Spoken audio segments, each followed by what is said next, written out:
Bracket the hour, bracket the hour shy, bracket the hour, bracket the hour shy, bracket the hour, bracket the hour shy. Call Amy Howell, Bashim, Yahweh Shai, Bashim, Recall Kadash. Double honors to the apostles and elders which are a great millstone. Peace and blessings to the sincere Akim pushing his truth and sincerity and diligently putting the videos up throughout the week to feed the sheep. And shalom to the sincere Akwafim, listening and learning.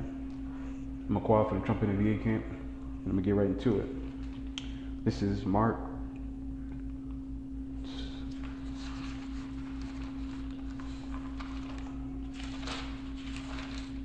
chapter 6 and verse 4. Matter of fact,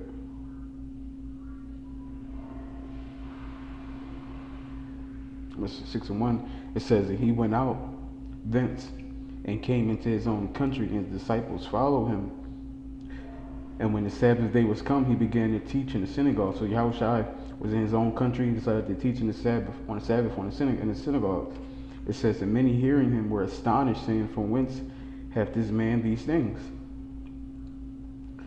And what wisdom is this which is given unto him, that even such mighty works are wrought by his hands?" So they were trying to figure out, like, how did this man acquire this knowledge without being taught? Like, where is this coming from? It says, is not this the carpenter, the son of Mary, the brother of James and Jones, and of Judah and Simon? And are not his sisters here with us? And they were offended at him.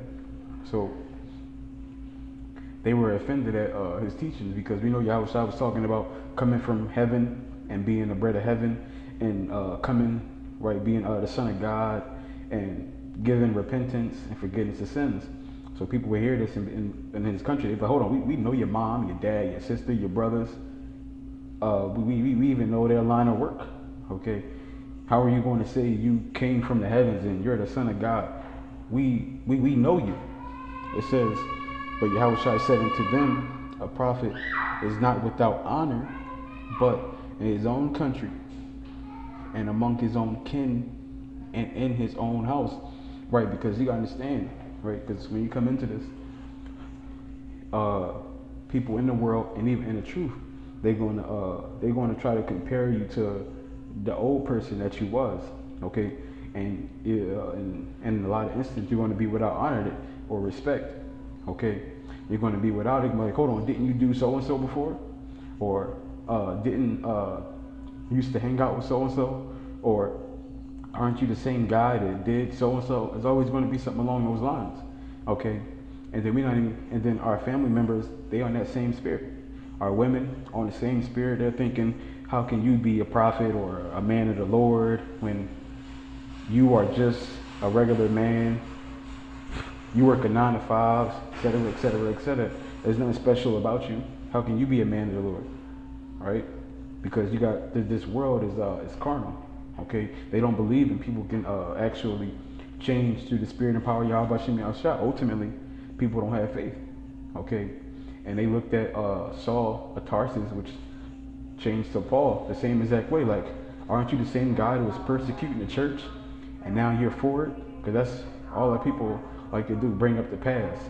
Okay, they don't care about what's in front of them now. They want to dwell in the past. I'm gonna get this right here. This is 1 Peter 4 and 12. It says, "Beloved," talking about the elect, it says, "think it not strange concerning a fiery trial, which is to try you, as though some strange thing happen unto you." So it says, the things that you go through, don't be shocked that you're going through it. Okay, we know we gotta catch elements. We know. Matter of fact, watch this. I'm gonna get this and come back. Matthew's 10 and 34. "Think not that I am come to send peace on earth. I came not to send peace, but a sword. For I am come to set a man at variance against his father, and a daughter against her mother, and a daughter-in-law against her mother-in-law. And a man's foes shall be they of his own household." So we're going to go through things. And like I said, a lot, like scriptures say, a lot of our enemies are going to be of our own household, okay? And not only literal households, but actually the house of Israel too, as well. It says, he that loveth father or mother more than me is not worthy of me. And he that loveth son or daughter more than me is not worthy of me. And he that taketh not his cross and followeth after me is not worthy of me. He that findeth his life shall lose it, and he that loses his life for my name's sake shall find it.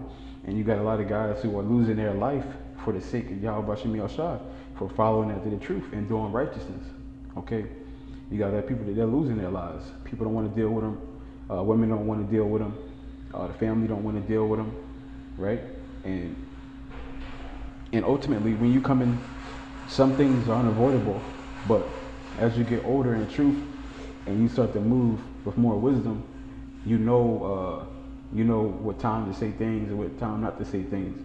Earlier on, before you get stronger in this, you can be real zealous and just run off at the mouth and say things to certain people that you're not supposed to say at certain times.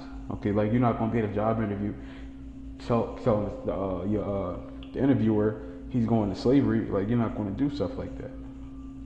But as you get older in the spirit, you start to realize everything doesn't need to be said all the time. We need to say it. Like it tells you in James, I believe it's 5:16, that he that bridleth not his tongue, his faith is in vain. So you can't control your spirit. You can't control what you're saying.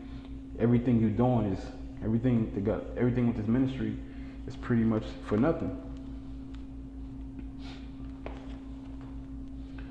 And back over here, 1 Peter 4 verse 13, it says, but rejoice inasmuch as you are partakers of Hamashiach's sufferings, that when his glory shall be revealed, ye may be glad also with exceeding joy.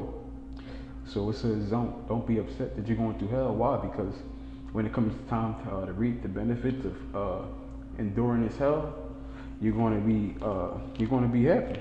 Watch this. Matthew 24:13. It says, but he that shall endure to the end, the same shall be saved. Okay, so it says he that endure to the end. Those are going to be the people who are going to get saved. Okay, and everything we go through, we already know. I'll tell you that in Ecclesiastes 2nd chapter, when we come to serve the Lord, we got to prepare for tests. Okay, and like it just said, don't count this fiery trial as something like crazy. We want to go through it. The world is against us. It says, 1 Peter 4:14, if ye be reproached for the name of Hamashiach, happy are ye, for the spirit of glory and of Yahweh resteth upon you. On their part he is evil. He is evil spoken of, but on your part he is glorified. But let none of you suffer as a murderer, or a thief, or as an evildoer, or as a busybody other men's matter. So even though people are coming up against us and they hate Yahweh and they persecuting us, that's fine. Okay, that's a glory for us. Okay, it's ultimately a damnation for them if they don't repent. Okay, but we're not going to let how they're coming at us because of the gospel, right? We're not going to let them. We're not going to let how they come at us affect us. Okay, we're going to stay in the same spirit of Yahweh, being meek, being humble, okay, and having love and forgiveness and mercy and long suffering. It says, verse 16, if any man suffer as a Christian, let him not be ashamed, but let him glorify Yahweh on his behalf. Right? So when you go through these trials, don't be ashamed that you're going through these trials. Okay? It's an honor to catch hell in the name of Yahweh Shem Yahshua. It's an honor to catch hell in this ministry. And then to not be forsaken, to still have the spirit on you and not want to fall out, right? You still want to keep pushing day in and day out. That's a blessing, okay? Because if Yahweh Shem Yahshua wasn't dealing with you, you'd be out of here. You'll fold under pressure and you'll go back into the world.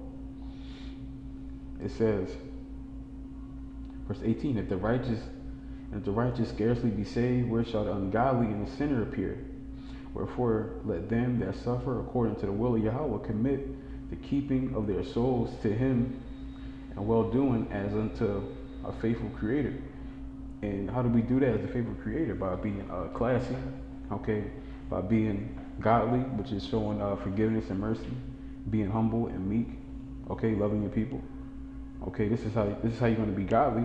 Because anytime Yahweh Shai was talking about being like Yahweh, he was always talking about being meek, being merciful, okay, unto all our people. Okay, he was always talking about that. Okay, don't instead of cursing our people, bless our people. Okay, it's hard to send up blessings. It's hard to send up blessings on people who come up against you. It's hard to do that. Okay, but that goes to show you your class, and that goes to show you how godly you are. Okay. It says, verse 18, and if the righteous scarcely be saved, where shall the ungodly and the sinner appear?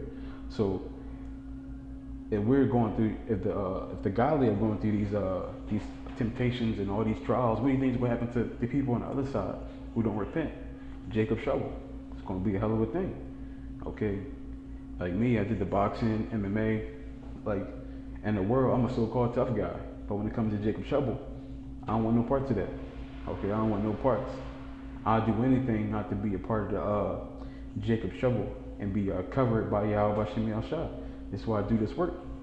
Okay, this is why I give back the love, forgiveness, mercy, kindness, charity, and try to be long suffering, because what we give out is what we get back. Okay, but with that, I want to give all honor and glory to Yahweh, Ba'ashem, Yahushua, Ba'ashem, Rakal, Kadash, Adwan, Rakazah, Thumb, Tamayan, Akim, Wa, Akwafim, Yakal. Shalom.